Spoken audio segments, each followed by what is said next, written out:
Yeah, I got an email from one of your agents, and when it came across mine, and I looked up into CTE, and I haven't heard about it yet, and then all of a sudden I did, and I was like, "Holy shit!" Usually gets diagnosed when a person's passed away. You see this with athletes, you see this with veterans or combat people, and like the minor concussions. Dude, I appreciate you bringing this to light. Oh man, thank you very much for having me. Because like it's such an important man. I don't even know where to start. Like it's such an important thing that we have to address. And the thing is, like in America, this is the crazy part. I don't want to make it political or anything like that. It's not a political thing, but I don't care if you're Republican, Democrat, Independent. If you go to the movies, you can get shot. You go to a concert, you can get shot. You go to church, you can get shot. It's so much uh, people out here who's struggling. It's always the same stuff. But one thing I learned is when that mind clicks off and them symptoms kick in, it's the perfect storm for like Americans just to be man. We're just like we had terrorists living among us all the time. And then we can't look at them. They're not wearing a different military uniform. They're our friends, our family. You just never know when it's going to happen. So my goal is to address those issues, get everybody treatment. And my goal is also to do it for free. So there's no excuses not to come get that treatment. Good morning. I got Will Pearson on the interview. He's a retired bobsledder from 1999 to 2007. He's a CT activism, a person who is a prominent activist concerning brain injuries related to sliding sports. He stated the years of vibration crashes and the G-force left him with debilitating symptoms, which he calls sledhead, including vertigo, anxiety, and memory loss. Performed stunts in the movie Jerry Maguire. William Pearson, CTE Recovery Center. The center mission is to raise funds to establish a recovery center for athletes and veterans with CTE symptoms. Welcome, Will. Thank you. Thank you for having me. Yeah, I got an email from one of your agents, and when it came across mine, and I looked up into CTE, and I haven't heard about it yet, and then all of a sudden I did, and I was like, "Holy shit!" Usually gets diagnosed when a person's passed away. You see this with athletes, you see this with veterans or combat people, and like the minor concussions. Dude, I appreciate you bringing this to light. Man, thank you very much for having me. Because like it's such an important man. I don't even know where to start. Like it's such an important thing that we have to address. And the thing is, like in America, this is the crazy part. I don't want to make it political or anything like that. It's not a political thing, but I don't care if you're Republican, Democrat, Independent.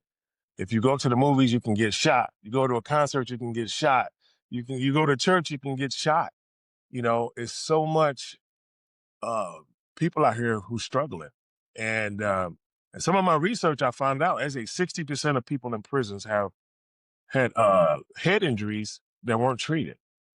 Like, and every time somebody, like you hear one of the famous athletes doing something out of the norm, like they committed suicide or they murdered their loved one or something, they always say the same thing. That person wasn't in there, they weren't being themselves, they were acting out of character. They were such a quiet person. It's always the same stuff. But one thing I learned is when that mind clicks off and them symptoms kick in, it's the perfect storm for like Americans just to be man. We're just like we had terrorists living among us all the time. We can't look at them. They're not wearing a different military uniform. They look just like us. They're our neighbors. They're our friends, our family. You just never know when it's going to happen. So my goal is to address those issues, get everybody treatment. And my goal is also to do it for free. So there's no excuses not to come get that treatment. Like I shared to you before I actually jumped on this podcast, I was talking about how I've done the hyperbaric chamber myself, and I did it for 6 weeks. And I did it 5 days a week. There was a guy that owned a hyperbaric chamber. His son came back he was a West Point grad, came back from overseas with PTSD. And when you're shooting, you're moving, you're having minor concussions to big explosions, and not just having huge traumatic events, but all those little micro ones create a distortion in your memory. It just like part of CTE is vertigo, anxiety, memory loss. When you're a person walking around and then like I deal with this right now. I actually get Yes. Botox because and things are going like this, and you're like, whoa, all right, I gotta go sit in my car for 15 minutes trying to have a conversation with somebody. Then all of a sudden it's like, all right, trying to be here, and listening, trying to be here. It's so distracting. Yeah. You're the first person that ever said you stole my words. I was letting you know that. I tell people all the time, sometime when I was before I got to chamber, it looked like the ground was doing this in front of me. You're the first person to ever emulate that. And so, man, that's what this is all about. It's really about if we can share the information, there's answers out here. Somebody has the answers. And the truth is for me, doctors, everybody turned their back on me. Like and it wasn't intentional. They always check my blood. They never check my brain. I had been seeing doctors. I left the sport in 2007, and I had symptoms during that time period, but I didn't know what they were. I was rationalizing what it was. Like for example, sometime in the middle of the night, I would panic. I would not know where I'm at. So I got to jump up, hit that light switch, and I'm thinking like, oh, okay. The pictures on the wall let me know where I'm at, whether I'm in Europe or back in America or in my own home. But I rationalized it. I was like, you know what? I have such a great life because I travel so much. I'm with the Olympic team. I'm all over the place. I don't know where I'm at because I'm just traveling so much. But that was really one of my first red flags. That wasn't the truth, you know. And one of the other things that really sticks out, I went out with my buddy one time. We hadn't caught up with each other in quite a while because I had been on tour. So when I come back, we go to a little pub and we're just talking. And he said, "Hey man, that's your ex girlfriend over there." And I was like, "Man, that's a pretty girl, but I don't know her." And next thing you know, that girl runs over, she jumps in my arms, and I catch her, and I'm like, "Oh my god, I know this girl," but I wasn't recognizing faces anymore. And yeah, it was just the next red flag.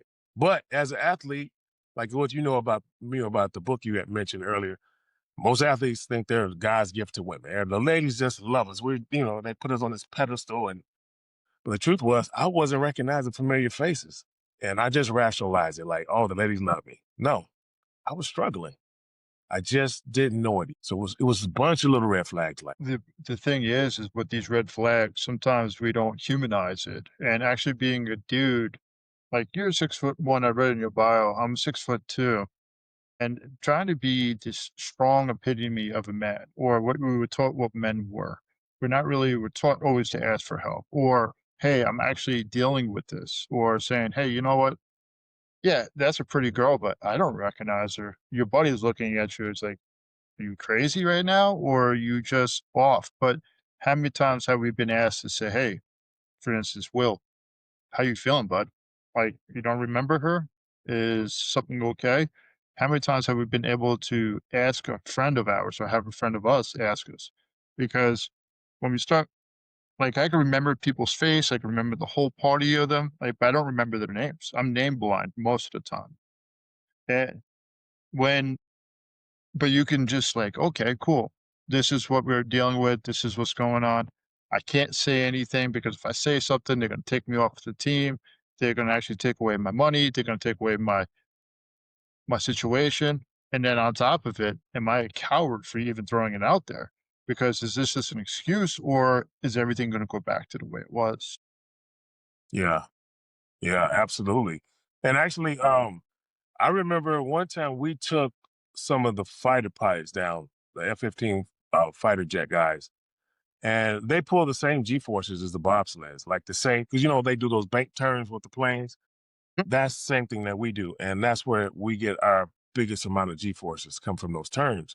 And so we do this thing where we send VIP people down the track with us sometime. And one time we took those fighter pilots, and this is the thing that really sits out to me is I went down that track 6 times that day. they went down once, and when they got out of the sled, they were kind of rattled.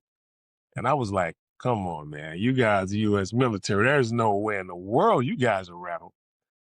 But it sat in the back of my mind for years. I was like, that just doesn't make sense to me. But an article came out in December of 2024. It was written by somebody from the New York Times, and it broke down all of the issues that the pilots have, and they're identical to the bobsledders. So I believe it's the G forces that are getting us. They pull about 10 to 12, maybe 15 Gs. And according to the New York Times article, we're pulling spikes of 84.5 Gs. You know, we got the space shuttle, I think, only pulls, according to the internet, it pulls 3 Gs. What are we doing pulling 84.5 Gs? It just doesn't make a lot of sense, man. And now I know why people were blacking out, you know, going down that track. And every athlete I spoke to has got the first thing is the memory loss. Mm. That's number one, like you mentioned earlier. It's like a commonality. Like as I was going through my steps of learning about treating it, I saw the military people and they had the same symptoms. And I found out it was the same treatment. So that's why they're included in this. I started with just trying to help my teammates. And then when I saw the veterans, I was like, no way, I'm not leaving them behind too. So I'm opening up for free for military athletes. And then hopefully if we get big enough, I get enough donations, I'll treat everybody. I don't want to turn anybody away. Because as you know, it's such a simple treatment. It's simple, but it's definitely time consuming. There's quite a bit of restrictions where the clothes that you wear, the sippy cup, the cost to be able to have that oxygen in there, putting you into a certain gravitational depth. But while you were sharing this, I was thinking about one of the guys I've talked to. He's over at North Carolina, and he had me read this article. It was called Operator Syndrome. It was all about being around concussion grenades, flashbangs, being rattled around, shooting, just the micro little vibrations of just banging around in your head. You don't even realize what you're doing to this tissue, this thing that's just around about of fluid moving back and forth, and we don't realize the minor tears that we do. Because a lot of times what we look at is you were a skeleton bobsledder, correct? You main all bobsled, no skeleton for me. Oh, so you're a bobsledder, but Yeah. it's not like you're just hitting the wall and then all of a sudden, boom, now you just have this one big concussion. You're not thinking about your head going like this or your head going like that, and then you're just pulling on it, and you don't realize in the small little vibrations that create this this issue. Well, I believe now what I've learned about my sport is every time I went down that track, I was dealing with those micro concussions. And you're right, those are the most dangerous ones I know because like you will get the same damage, but you don't get the same symptoms. Like if you hit your head really hard, you might get, immediate concuss, you might have blood, you might break something in there. But when you get those same little, the micro concussions, it's doing the damage in there, but it's not telling you to shut down. It's not shutting you down. Like, when you first get that big concussion, you got to go lay down. You can't do anything. You're gonna get all the symptoms that's gonna automatically slow you down. But those micros, they allow you to keep on moving.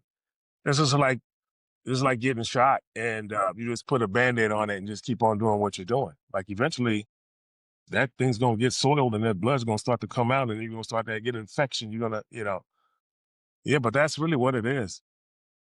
So I definitely want to get back into the CTA, but I also want to hear more about you as a kid. Where did you grow up?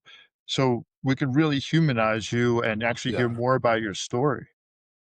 Well, I grew up in St. Louis. I was a shy little kid from the Midwest. And I went to, like, for me, I love to run track. I was a track guy. And so I wanted to keep running track after high school. And the only way to keep running track back then was you had to go to college. And so it took me to college. And I was a sprinter, long jumper, finished up at Weber State University up in Utah. But yeah, that's really what my background was. I dabbled in some stuff with Hollywood for a little bit by accident, like Jerry Maguire, Any Given Sunday, movies like that. But actually, I really wasn't a true stuntman. They really just liked watching me run. I was a 4.23 40 guy. So they put that uniform on me and I just make them look, it made it look good on camera for them. So So you were a damn gazelle. pretty much, yeah, I was a fast cat, man. Until I started bobsledding. See, track and field, I was 178, 184. When I started bobsledding, next thing you know, I'm on a national team. I'm like 218. And so they pack that muscle on you. Well, you pack it on yourself, and yeah, it makes the job a lot easier for you because that sled's 500 pounds. So you always moving it, pushing it, picking it up. Oh, man. Yeah. Where'd you sit in there? Where'd you sit inside the bobsled? I'm usually the brakeman. I'm usually the guy all the way in the back, all the way in the back. Sometimes I would ride number 3 spot, but usually I'm all the way in the back. Either way, the 2-man or 4-man. Hmm. Yeah. So what is the brakeman? How does the brakes work on this? Well, when you go down the track, when you get to the end of the braking stretch, when it's time to stop that sled, because some people think that we're like pulling the brakes all the way down to slow down to go through the turns. Like, no, no, no, we're not doing that. They would kill us for doing that, man. So when you get to the end of the braking stretch, we got these. It's like these claws like this that stick in the bottom of the sled, and we have some handles on the side. So I pull those handles. It drops those claws out the bottom. It digs into the ice, and that's how we slow down. Jeez. Yeah. Dude, that is pretty nuts. So I'll tell you, when I was telling some friends, I'm like, hey, I'm getting the chance to interview this guy. He's a bobsledder. And you're like, you mean Jamaica got a bobsled team that went to straight to Cool Runnings? And I was like, Shenka, kiss the egg. And this doesn't help right here. This doesn't help, man. I've been letting my hair grow since COVID. I'm usually bald, man. I've been bald my whole life. I just buzzed it. But when COVID started, I just let it grow. I was like, what the hell? So now, if anybody knows I was on the bobsled team, it's always Jamaica now. Just kind of, yeah, I might as well just accept that label and move to Jamaica now. Hey, that was a great movie back in the 1990s, I gotta tell you. It was one of my favorite movies. I've maybe seen it about 50 times. I'm on a low number. But Yeah. so now going into the bobsledding, like how many years did you practice and how did you get into bobsledding? How was it like you jumped into it and then how did you get picked up for the Olympics? Well, before we go there, let me mention something. Sure. The Jamaicans, man, the original guys, um, we became friends over the years. They were before my time. But over the years, they become friends of mine. And when my mom passed away in like 2018, they were the first ones in the world to call me and check on me. And those guys are awesome. I just wanted to put that out there. I'm sorry, the next question, how'd I get into the bobsledding? Yeah. Well, you want the truth, man? It's gonna make me look like a total idiot, but I'm gonna give it to you. I'll tell you how I got in the Marine Corps. I was trying to stay away from violence. That's how I got in the Marine What? Corps. So I'm Okay, I curious got about one for yours. you. I was, like I said, I was a long jumper, sprinter. My track career was coming to an end. I was about 28, 29 years old. I had like a 5-movie deal on the table at the time. I did Jerry Maguire. I walked away from Waterboy. I went and worked on Any Given Sunday. And when I got there, something told me, I don't want to be here anymore. Why am I here doing this?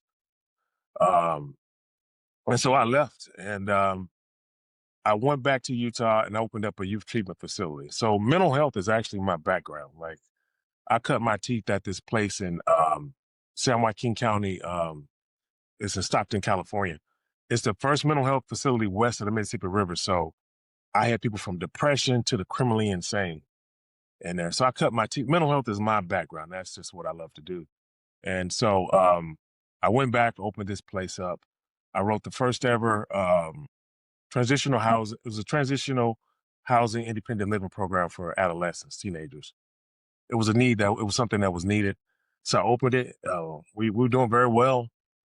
And here I am teaching these young men in my program. First of all, what's weird, I'm just now connecting these dots. The oldest person in my program would be probably 18. I was 28. I was no more than 10 years older than most of these guys. And I was like, they lived in my program. Like I was like, they called me like dad. I was like their father. I wasn't old enough to be their father. But yeah, so that's really what my background was. So I opened this program. teaching these young men, go for your dreams. And here I am sitting at home.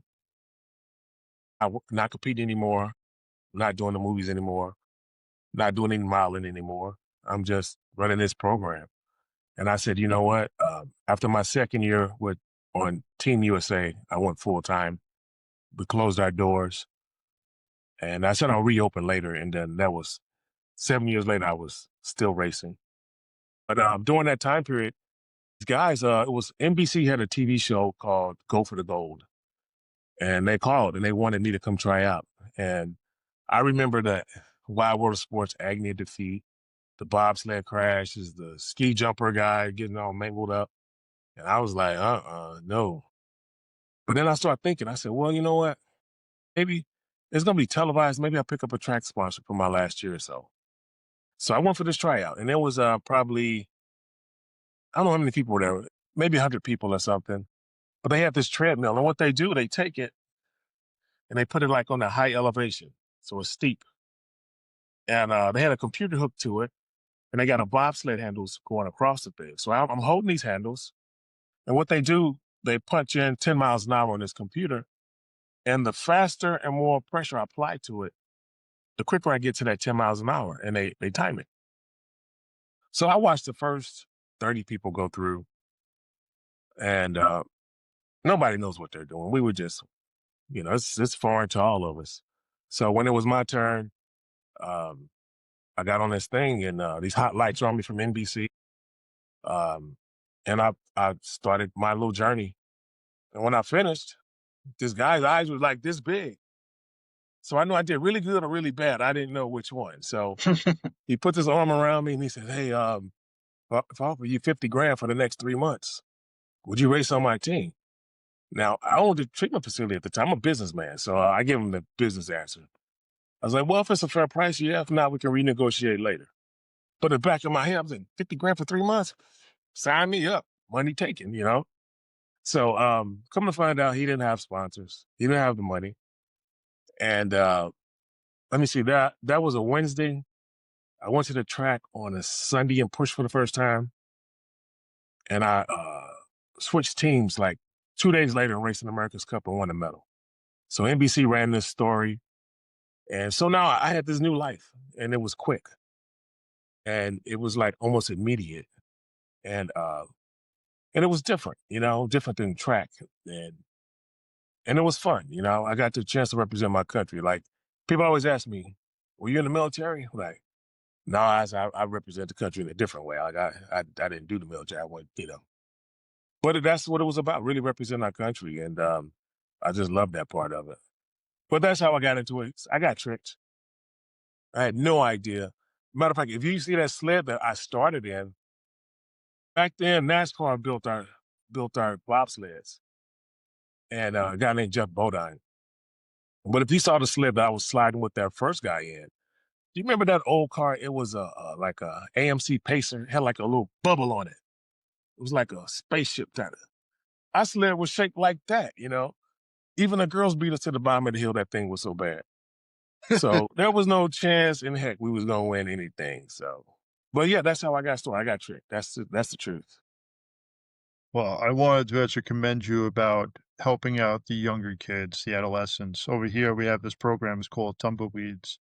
And I work for the VA over here as a peer specialist. And one of the Nice. things that I've actually noticed is a lot of people that are retiring, I'm trying to get them to get involved and when they're volunteering in with the tumbleweeds because they're adolescents, they're teenagers, and they're homeless.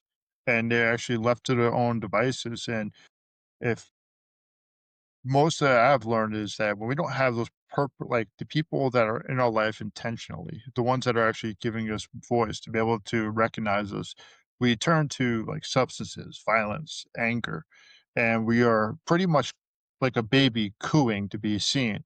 And like living in Montana, we are between one, two, and three for the last decade of the highest rates per capita of suicide. And Mm, so noticing at how these kids have been neglected, and then on top of it, like my interviewing and then also getting to know a lot of other dudes that have actually been in and out of these different centers of how molestation happens. how people are not, like, malnourished, the violence, and, like so Yeah, I wanna say thank you for actually helping these kids out when you did, and it's not always an easy thing because especially when you're starting to meet these kids for the first time in their life with love, you get met with rejection. yeah, yeah. The, and then honestly, it's funny though, the bubble, you pretty much it sounded like you were just going down there, you guys were just trying to win, but you guys were pretty much handicapped from the start. Absolutely that we weren't going to win anything. But I found that I figured that out within the first few days, and next thing you know, the national team was in town. Now I'm racing with the number. I moved to, like, to the number 5 or 6 team in the country, maybe four. And then the next year, I was racing with the number 1 team in the country, number one, number two, which is one of my drivers who actually he's one of the guys who committed suicide, Stephen Holcomb. I pushed him in his first world championships in 2003. But he's the best driver we've ever had from America. He's won the only gold medals for America since 1957 with Billy Fisk. Yeah. So, just my curiosity, did you notice the same symptoms within that guy that completed suicide? You know, I left the sport in 2007 and he committed suicide. He was still racing. He committed suicide at the Olympic Training Center. And around it was about the same time as my mom passed. It was 2018, I believe. So it was, I didn't see him. Yeah, I really didn't see the signs in him. And I hadn't seen him in 11 years as well. So he always, when I did see him on TV, he always did look a little bit depressed. But it's kind of hard to tell. Some people, they get camera shy and, in front of the camera. So I just, sometimes you don't know what you're really looking at.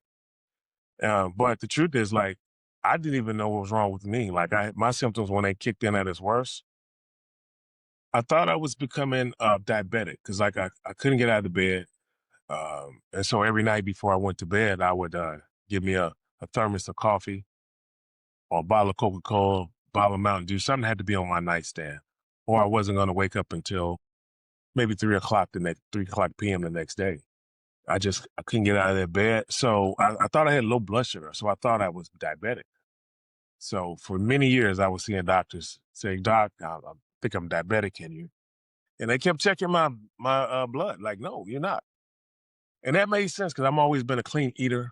You know, most bobsledders, we're really vain about our bodies and stuff, and the time and what we consume.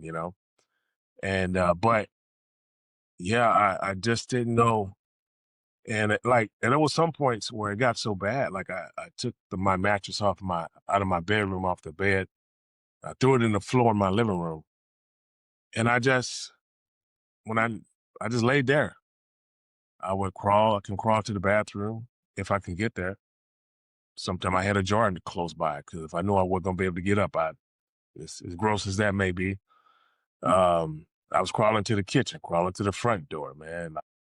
It was just, yeah, it was really brutal. But one of my turning points was there was a guy, Pavlik Jovanovic. He was like a bobsled god, man. Everybody loved that guy. He After we left the sport of bobsledding, he wanted to become a writer, and I was writing stuff and selling projects in Hollywood at the time. So he would call me, and I would give him ideas about his concepts and stuff. And and this is the crazy part. This was in before COVID. I really just connected these dots about 2 weeks ago. That's how the mind to me works. So when he was calling me with these ideas, I thought these was just creative writing. But just a couple of weeks ago, I realized, wait a minute, it wasn't creative writing. It was so bizarre because his mind was already slipping. Mhm. And so the last time he called me, he was speaking this weird gibberish. Like, he kind of sounds like Rocky, like after he got beat up really bad and he was just out of it. He was talking like that, like, and I was like, what? Because he was a clean guy. I'd never seen him drink. He wasn't a drinker. He wasn't a drug guy. So I know something wrong. Mental health is my background. And so he got so frustrated, he hung up the phone. And I told myself every day, I got to get him some help. I have to get him some help. And I didn't do anything, man. I'll be honest. I didn't put an honest effort in it. And I got the word that he went to his family's factory and he hung himself. And then, man, the guilt for me was awful. Like I was, yeah, man, that guilt just got me. I felt responsible. I didn't do what I should have done. I didn't do anything. And I didn't forgive myself for a long time until like I found out he was in stage 4 of CTE. So there was nothing I could do that was going to help him. And that was number one. And the other thing was I was literally crawling around my own apartment. How the hell was I going to help him? Because I need to help myself. I just didn't know it. And and that's when I started trying to speak up a little bit. I was like, guys, I'm not gonna make it. I'm almost out of here, I'm sure. And I just started saying my goodbyes. And every day I woke up, I was like, what? Like I couldn't believe I was still here. And I got to the point where I was praying for death, man. I was like, God, I can't take my life because it's like there's too many people who love me. And I've seen that happen in families before. And I didn't want to do that to my family. So I couldn't go that way. But I said if I go on my sleep, it'd be less harsh on the family. So every night I'm praying, God, please don't, please just no, you know. It seemed like every day I woke up, I'd be a little bit madder. Like what the hell, you know? And at one point, and the sad part is it was so bad. Here I am thinking about like, God, what if you just give me a little taste of pancreatic cancer? Like, because it's fast, I won't have to suffer. And everybody know who usually got that, they get it, and they're going quick. I mean, I'm begging for like harsh stuff, man. Like I'm thinking back now, and it's just like, yeah, it's just man. That's why I'm fighting so hard, man. I don't know what everybody else how they're coping with this stuff because like when I'm not using hyperbarics, like I can't talk. Like I can see the words, but I can't pronounce them. I can't get them out of my mouth sometimes. And I don't know how everybody else is surviving like this. Well, I guess some of them aren't. So yeah, because yeah, That's hard, man. That's fucking hard. I can actually feel it. It's like waking up, can't talk, can't speak, a shell of who you used to be, kind of feeling like you're a burden to other people if they actually knew what was going on. Punch drunk came to my mind when you were talking about that. Wet brain came to my mind. People actually wrote it, but it's not from alcohol. And the similar things that, especially the guys, like I lost two guys to that was with me my first tour to suicide. And not being able to talk about what's going on, not being able to share what's going on. Like different events in our lives change us. And when we start feeling like a burden to other people, and people will keep telling us, you're not a burden. We love you. We want you to be there. And at the same time, we're like, I'm a dude. I'm a guy. I'm supposed to be the provider. I'm supposed to be there to protect you and love you. And at the same time, not being able to even add that to the, you're crawling around, pissing in a mason jar or a jar because you can't get out of bed or you can't make it to the bathroom. You can see what you wanna say, but at the same time, you're not able to speak. It's fucking difficult, man. yeah, it's brutal. It's just and the other part of it is it's like you ever see that movie? I think it's called 50 First Dates with Adam Sandler. Yep. There was a guy in there. I think his name is 10 Second Tom. Mhm. Every second he had to every 10 seconds his memory was wiped and he had to repeat. I felt like I was like that guy sometime. You know, it was just I can't remember anything. People keep telling me I'm repeating myself. Now I'm even more self-conscious about talking to people because I'm like, okay, am I going to repeat the same things over and over? Am I doing that? You know, and like, wow, it's just it for that. Like, I was a social person. Like now I'm isolated. I'm in my apartment suffering this. I always say suffering in silence. Like I was just like, yeah, man, it's just the worst case scenario. Like, yeah, I was hoping I was gonna need just an insulin shot and be done with it, but nah, man, it was just and I still have bad days. Like I'm one of those people, some people get immediate relief and some people need like continued maintenance. I'm one of the continued maintenance guys. And so I'm really tied to my machine. Like so I won't have the opportunity to just walk away and be done with this thing. This is a lifelong thing. I Yeah. was t- I was talking to a woman. She does different types of treatments, and it's really helps out with TBIs. It's you probably have heard of Ibogaine, and then it's Iboga is another thing. And since doing these type of recordings, like I have people talk about different types of treatments from psychedelics to Christianity. And I had one of the guys that was I interviewed CT on here. Uh, he did 9 tours between being a Green Beret to actually going as a contractor, and he did Ibogaine and totally knocked out his alcohol, and I'm like, "This is curious, let me actually learn a little bit more." Then Iboga is actually all the different layers of Ibogaine, so Ibogaine is just like a little slit. In the way that this woman was explaining it, it actually helps change the neural pathway around the different parts of the slits of the trauma, and it helps actually bridge the gaps.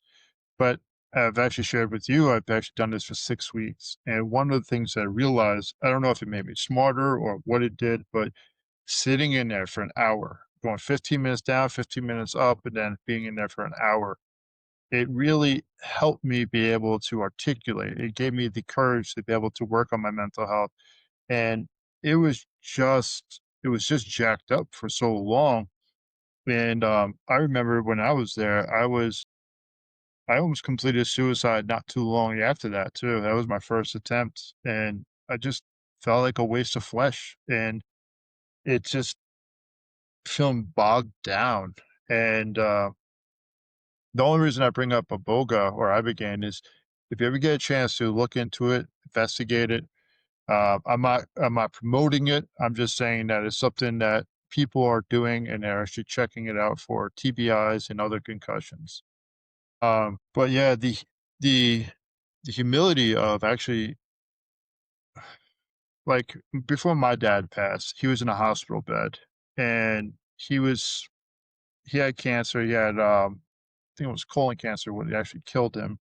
Mm. And he was laying in bed and he was there for a long time. And you watching him erode as a person, not being able to get up, not being able to talk. Like he can be able to communicate, but he's in and out of sleep. The pain is too much. And his mental health, like being an able-bodied man to just not being able to link up. I want to say thank you very much for sharing that because it's not many people can realize the depth of what a person's going through until they actually just really reveal themselves. Yeah, it's brutal. The other thing, like, man, it's like now that I'm here and I'm a lot clearer now. Like when I woke up every morning, like I couldn't tell a Friday from a Monday. Every day's the same. And so every day I woke up, I had a little daily planner next to my bed, and I look at the planner, I figure out what the day is. Okay, today's Monday. Now I got to figure out what month we're in. I was stuck between in a loop. I was stuck between. It's always January or August, same 2 months.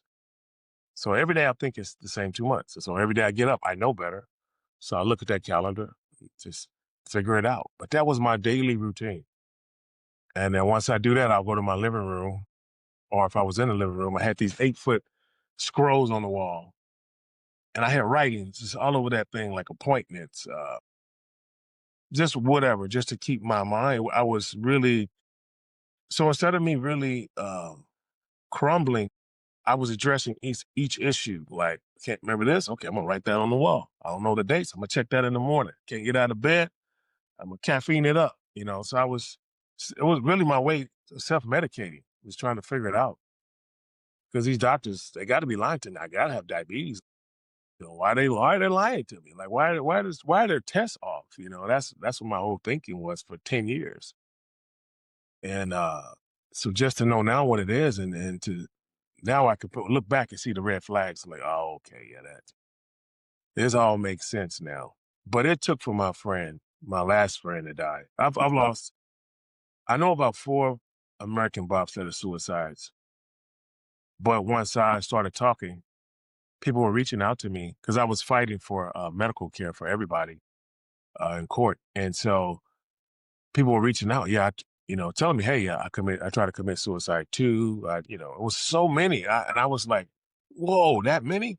Yeah, it's a whole back thing, kind of like what you said earlier. Everybody's kind of suffering in silence. We don't talk about these, especially men. We don't talk about like I'm feeling kind of weak today. That's not a thing. We're soldiers. We're superheroes. We're the fastest, strongest people on the planet. Like, but it was to our demise. And one thing that saved me, um, I had this philosophy, and I still use it because I worked in mental health. Like I'm talking. I was a crisis intervention instructor for the state of Utah. I did it in California as well as Arizona. I was also a self-defense instructor. So number one goal, talk you down. If I can't talk you down, if we got to go hands on, we can go hands on. But number one thing is to talk people down. Like that's what we try to do. And I was at this one point where, God, man, I lost that train of thought there. See, that's another thing, man. Oh my God, every day, all day, I still deal with that part of it. You're Just okay, man. You're losing that okay. thought. What the heck was we talking? Trust me, it'll pop back in my head in about 30 seconds. That's how it You was. were talking about talking people down, and you also were an instructor. Oh, yeah, yeah, yeah, yes. So what saved me is I tell myself every day when I'm feeling bad, I'll be like, okay, if suicide is a good idea today, it'll be a good idea tomorrow. Hmm. So every day, if it popped in my head, today ain't that day. Maybe tomorrow's that day. Then tomorrow it's still the same thing. Maybe tomorrow's the next day. So I never let it sit on me where I would act upon it. But I won't lie, I was praying for death though. That's the truth of it. That was the truth of it. I met a lot of veterans that actually feel the same way. And one of the questions is, do you ever wish that you don't wake up in the morning? And how many of them actually said yes? They don't want to complete suicide because they don't want to hurt other people, but they just are tired of, like you said, 51st dates of waking up every day being the same day. Groundhog's Day is it's hard. And we realize that, and I'll say this is something I've actually been hearing about at my job too, is like, and this is why I talk about people having self-advocacy, is that it takes my daughter, my mother, my wife, my girlfriend, my aunt to be able to speak up for me. But Yes. when you actually realize it's we've been living it. We are not actually recalling it. We're also afraid if we ask help, are we going to be rejected? What does this actually do for me? So we need somebody to advocate for us. But at the same time, the reason that they can advocate for us is that they're the ones that are able to see us what's going on. And when we start advocating for ourselves, and some people will be like, whoa, what are you doing? Because this is unfamiliar. And I believe we need to advocate for ourselves more, and like people hearing your story about, or part of your story of what has actually been happening, what is the things that you've been fighting. People don't realize that this is a daily chore for so many people. Yeah. And like right now, you're fighting with, or you're fighting with the Olympics. I see so many times veterans fighting with the VA for help. Then you see like cops fighting with the police departments for helps, firefighters, EMTs, so many people that are just been traumatized or physically been injured. And they're like, well, why are we actually doing this? And partially, I believe that some of it is oversight, and then other ones is that we don't want to admit guilt. And and it takes people like yourself to act up in courage, just like the NFL started doing it with asking for help about all the concussions and injuries. When I was reading into yours a little bit, I was thinking about Aaron Hernandez, where he Yeah. hung himself in the cell and what he did with the violence. You see it with boxers that are punch drunk. Like Mike Tyson, you could just tell that he's a little bit off. And we are having these individuals go out there to just be flesh bags knocked around, did not realize that there's this huge, like, issue with it. Yeah. I met Leon. You know what Leon Spinks is? Do you remember his name? I do remember his name. He's from St. Louis. It was three. It was him. He had a brother. It was Michael Spinks, Leon Spinks. He beat Muhammad Ali in 1978 to win the heavyweight championship. I'm looking at a photo of him right now. Yeah, I met him in Vegas. It was pre-COVID. He was there signing autographs, and he's from St. Louis, so I'm gonna spend some money with him. I know he's trying to, So I go in, I have him autograph a picture with us. Took some pictures. We autographed the glove, and what I noticed, man, like I didn't know about my issues at the time. Like I said, I'm still thinking I got diabetes. So he had this piece of paper, and it had Leon Spinks on it, world champ, 1978. So every time he had to sign his autograph, he was doing this, like looking at it, then right, then look at it, then right, look at it, then right, and I was like, whoa. It was just like, man. Then next thing you know, within about 3 years, here I am going through the same thing. And I'm just thinking, just wow. Like I don't want, if I get that bad, what am I going to do? How am I going to get, how am I going to get out of this before the lights go off? I don't want to be here when the lights go off. And that was my big thing. Yeah, but like I said, when it came to getting some help, if you look at when I was researching back then, when I figured out what it kind of was, there was no help. Like there was not many people talking about it. There was not much information on hyperbaric oxygen. And so, but good old Joe Namath was talking about it. And I said, okay, Joe Namath said to reverse his symptoms, but what were his symptoms? He didn't say what they were. And he didn't tell us how it helped him. He just said reversed. It was so vague. And the doctors already told me they couldn't help me, and I'm thinking like, this is over. It's just, well, I'm just gonna lay here and fade away. And so I went and tried it. I was like, well, Joe said it worked for him. Let me just give it a shot.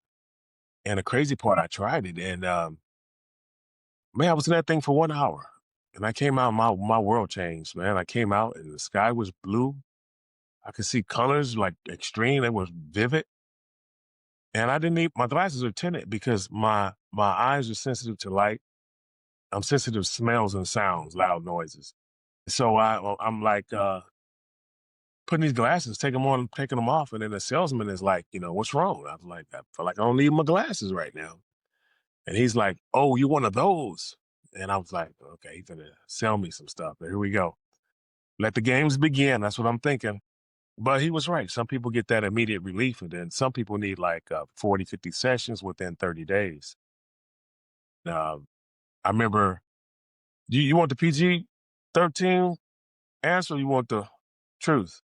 Rather you go raw with me. All right, let's do that. And I got out of that chamber. I went home. Everything was great. I didn't wear my glasses. Everything was perfect. I was like, wow. Now about 7 o'clock at night, I was so tired. I was really tired back then. I could never keep my eyes open. I'm laying on the couch. I fall asleep. I wake up with this migraine. It's about 9 o'clock or so. I don't know. I don't know what. It was late. Migraine is killing me. Right. This is where it get a little graphic. I had a migraine and an erection at the same time. Two things that don't go together. Nobody ever says like, yeah, I got a migraine. Let's have sex. Like, no. And I went to bed. It was about midnight. I woke up at 8 o'clock. That migraine had started to come down. Still had that erection though. It was like, man, and you hold an erection that long, it's to get painful after a while. So to get a little, and but I knew something had changed. Them two don't belong together. You don't get a migraine and an erection, and they just coexist. And over the next 6 days, my cloudiness was gone, man. And I was like, okay, was that a fluke? Was it a placebo?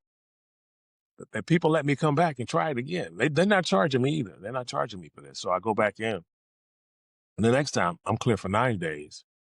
And I was like, holy shit.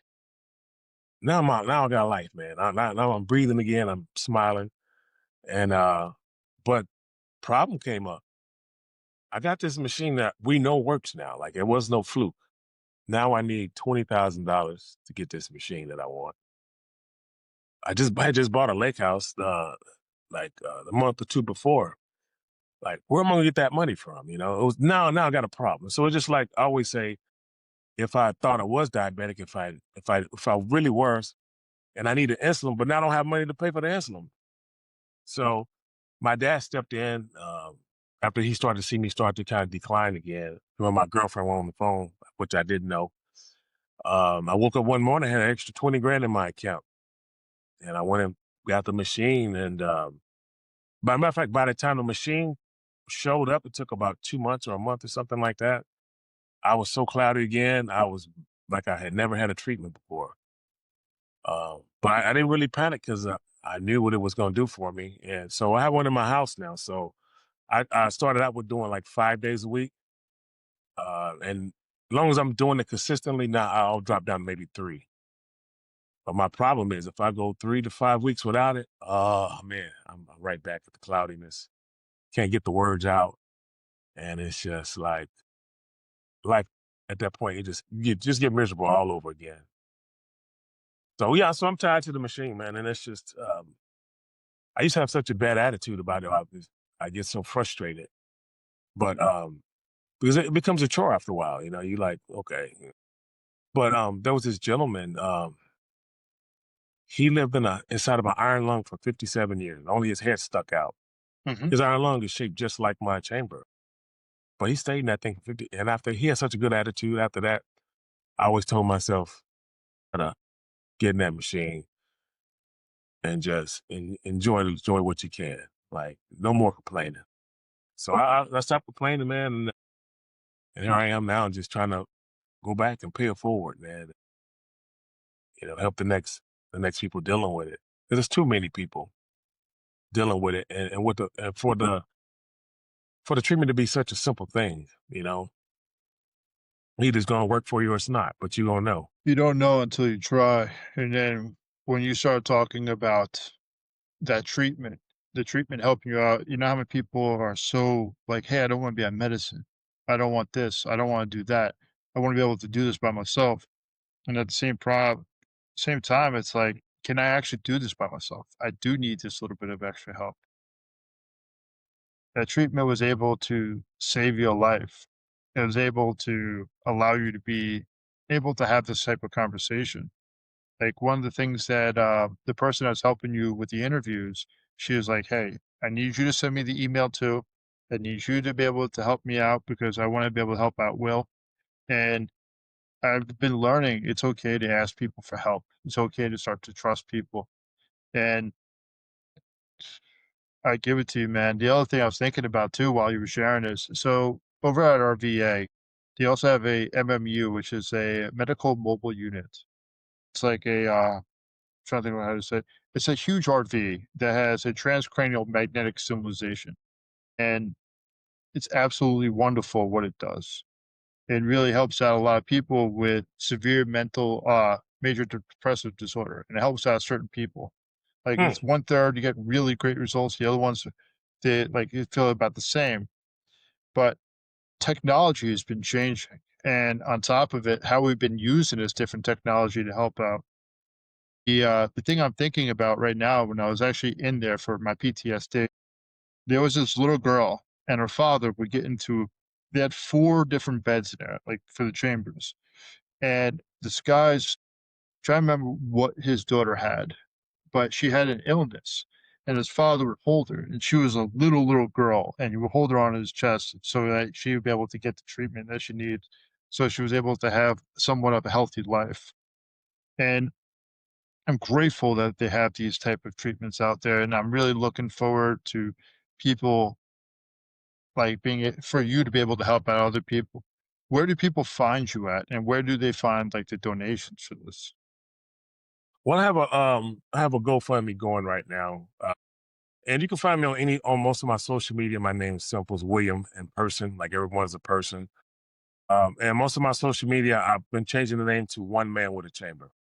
And I use that because, like, when Joe Namath went through this process, you know, he said he really saved my life, but he didn't give us the details. So now I have a TikTok channel, and what I do is I document myself going through the treatments. I talk about the lows, the highs. When I'm not feeling well, I used to be really embarrassed to do it, but like I just put it out there now. I just because like I did an interview for HBO Real Sports. They did an episode on us, and I had a meltdown during that interview because he asked me simple questions. We were talking about bobsledding, going down the track. Now I'm talking about, I don't know, lamps and squirrels and birds and rabbits. My mind just, I saw my mind doing this on camera, and I was like, stop that, cut that, come back, come back. And I couldn't. And I had a meltdown right on camera. And after that, I said, okay, I just haven't been interviewing in a while. That's what this is. So I had another interview with NBC on that Friday. So I practiced for the next 2 days in the mirror, just killing it. Same thing happened, man. And so I realized, like I said, I ran from the media after that. I don't want to be in front of the camera. I didn't want anybody to see me like that anymore. But I did a disservice to my teammates and to this cause because I didn't keep talking. I allowed them to bury the story. This is one of the biggest lawsuits in the world right now. It's the Olympic rings we're after. We're making them put up money for medical and to take care of athletes who are dying and killing themselves. And it's been quiet in the media because I was embarrassed. And so I said, no more, no more, especially when they came in and I realized they weren't going to help us. We have an offer on the table right now. They only want them to monitor us. No medical treatment, no money to find your own treatment, just monitor us. And I'm thinking, like, if I had a child, I wouldn't send my child to a doctor who's not going to treat my child. So why would I accept this offer? So the offer came down in January. I rejected it in writing, verbally, in front of the judge. But my last two court hearings, my law team has teamed up with the other guys. And so it's really just me standing there versus my lawyer and their lawyers. So it's the hardmost. So what I had to do, I had to focus. I said, you know what? Expecting them to help us is like having an abuser and want them to make us feel better. Like, no, they're abusers. That's what they are. They're not here to make us feel better. They abuse people. So I'm focusing on the healing. Like I said, I have a chamber. I have real estate, which I'm going to donate into the program. I just got to raise money to get all the equipment that we need so I can open my doors. Because I don't want to charge anybody anything. I don't want to, no, absolutely not.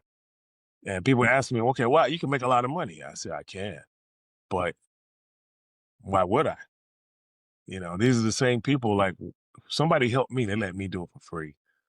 And when they did, I couldn't afford I couldn't afford this equipment. Like, I was about to lay back down and go back to that process of just fading away again. And I just don't want anybody to have to deal with it. So I'm starting with athletes, the veterans, but eventually I don't want to close the doors on anybody. I want everybody, you need the service. Well, I want doctors, available, of course, to make sure everybody's appropriate for it, and provide the service for free. So that's the goal. No more to it than that. It's very simple.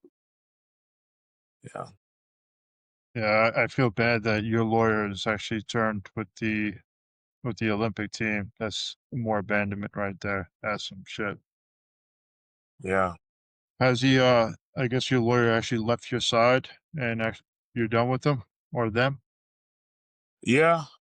Eventually, the offer that they have is probably going to wind up going through because I can't find another lawyer to take over the case. I spoke to Robert Shapiro from the Dream Team, and he was like, "Oh, I know what they're doing. I don't agree with it. I'm going to see if I can help you." And we had a few phone calls, emails. Then he sent me an email. He said, "I fired your lead lawyer, but I kept your co-counsel." And I'm like, "All right, great." He's like, "We're going to help you guys get the help you need." 24 hours later, I get another email from him. "Well, sorry, we can't help you unless um, the judge sides with you and rejects this offer."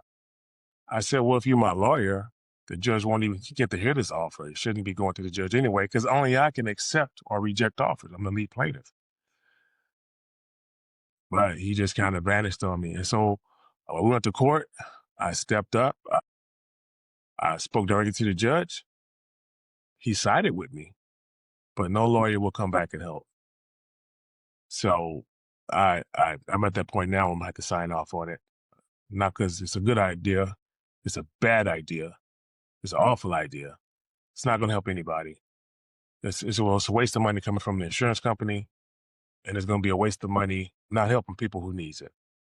So, but my hands are tied now. I really don't have a choice. And the sad part is, like in the beginning, I never asked for money for myself or anything.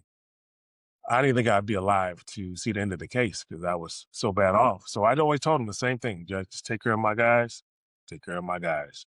I didn't put no demands. Yeah, I want $500 million. I want $1 million. I had no request. Whatever they get, that's what I want to get. I guess they say nice guys finish last. I should have came in the other way, just guns blazing and try to just destroy them. That's what they really wanted. But that's not who I am, and that's not, And the only other request I had that I said I won't negotiate on is they have to warn the new generation. They tricked us. They didn't warn us. And I found out that they couldn't find helmets that were safe and aerodynamic. So they wanted more protection from lawsuits and litigation. And they don't know about that. But yeah, that happened too. So yeah, and that came from one of the employees who did it. He told me what happened, and so it's very sad. It's very sad. It's our Olympic team. And it reminded me just of the military guys and what you guys go through coming back and not getting the support and help you need. And that's one of the reasons I really included you guys. Not only I see that, but it's just the same treatment. And how could I turn my back on you guys? You guys are the reason we get to walk the streets today. Yeah. Well, I appreciate this, man, and I really do. This gives me a lot more insight, and I'm looking forward to actually talking to you again about your book that you written years ago, and Yeah. about like how you overcame that part of your life as well, and also changed that part of your life. And I'm looking forward to. So I'm actually going to release this one a little bit sooner than I normally do, and I'm probably going to release this within the next several weeks. I'm just going to do a little bit of editing, and I'm going to get this out there. I appreciate it. And you got anything for me? Or actually, the last thing I want to ask you before we get off, what is your message to the world? I know you shared part of your story, but what is your message? Well, I tell you, one of my biggest messages, we touched on it, but I was in full dementia. Like, I was lost in my own neighborhood.